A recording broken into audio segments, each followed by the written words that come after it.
The high-profile occasion mirrored the significance Thailand puts on charming back Chinese voyagers to assist with re-establishing its pandemic-battered travel industry. Before coronavirus struck, they contained around 33% of all appearances. The appearance was proclaimed by Thai specialists as a representative step towards re-establishing the country's rewarding travel industry area. In any case, it likewise uncovered how precarious it is for traveler-hungry countries to explore the COVID issue. Only 2 days sooner, the Thailand had given a nitty-gritty rundown of modified necessities for guests from abroad, including the need to show evidence of inoculations. The declaration by the vehicle specialists itself was an unexpected circle back from what had been Thailand's strategy since October, when it dropped virtually all pandemic-related prerequisites for guests from abroad. It is said the main prerequisite held from the Vehicle Services Amended Principles was that confirmation of protection is required for guests coming from nations that require COVID tests before they get back. That condition would apply for the most part, while possibly not only, to China. On Sunday, Beijing lifted an obligatory quarantine for appearances from abroad forced when the pandemic started a long time back. The move is supposed to release huge repressed interest for outbound travel. In any case, up until this point not many flights have been re-established.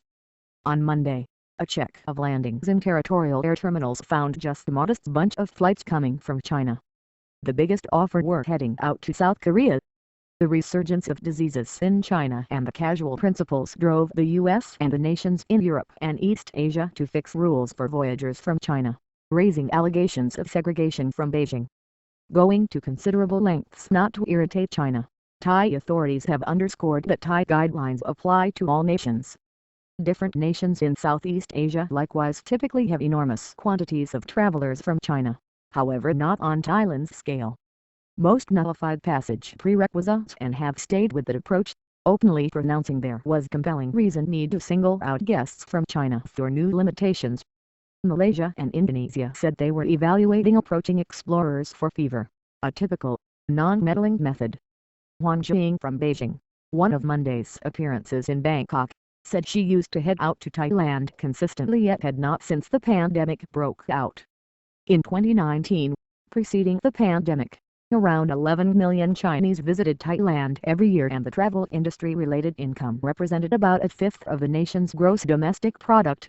Tan's Petsuwan, lead representative for global promoting in Asia and the South Pacific for the Travel Industry Authority of Thailand, said in a meeting with the related press. Last year, 10 million guests were normal, however 11.8 million really came, generally after limitations were lifted in October.